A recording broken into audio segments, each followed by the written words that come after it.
আসসালামু আলাইকুম। আমরা গতকাল রাতে ফেসবুকে নিউজ ফিড দেখতে দেখতে আসলে একটা নিউজ দেখলাম, হচ্ছে একটি নারী সিংহের একটি ব্যাপার দেখলাম আসলে।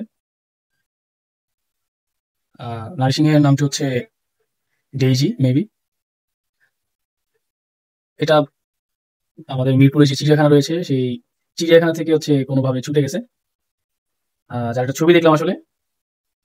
ছবিটা দেখে মনে হচ্ছে যে এটার গায়ে হচ্ছে কোনো মাংসই নেই, সব আছে, যা আছে সব শুধু হাড্ডি আছে গায়ে।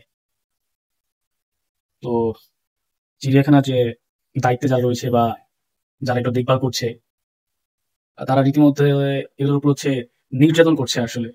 এগুলো তো বোবা প্রাণী, কিছু বলতে পারে না। তো আমরা জানি আসলে একটি পুরুষ সিংহ যখন জঙ্গলে শিকার করে, তারা একসাথে প্রায় 30 থেকে 40 কেজি মাংস খেতে পারে একসাথে, একটি পুরুষ সিংহ। আর একজন নারী সিংহ একসাথে প্রায় 25 কেজি মাংস খেতে পারে। আর ওইখানে তাদের শিকার করে খেতে হয়, তারপরেও তারা খেয়ে তাদের শরীর স্বাস্থ্য সবকিছু মাসাল্লাহ খুব ভালো থাকে, তরতাজা থাকে। আর এখানে হচ্ছে না আছে শিকার করার কোনো tension, just time to time হচ্ছে খাবারটা খাবে। এখানে ওদের শরীর দেখে মনে হয় না যে প্রতিদিন ওদেরকে 4-5 কেজি মাংস দেওয়া হয়।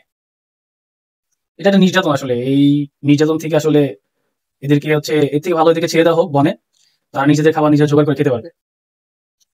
ধন্যবাদ। আসসালামু আলাইকুম।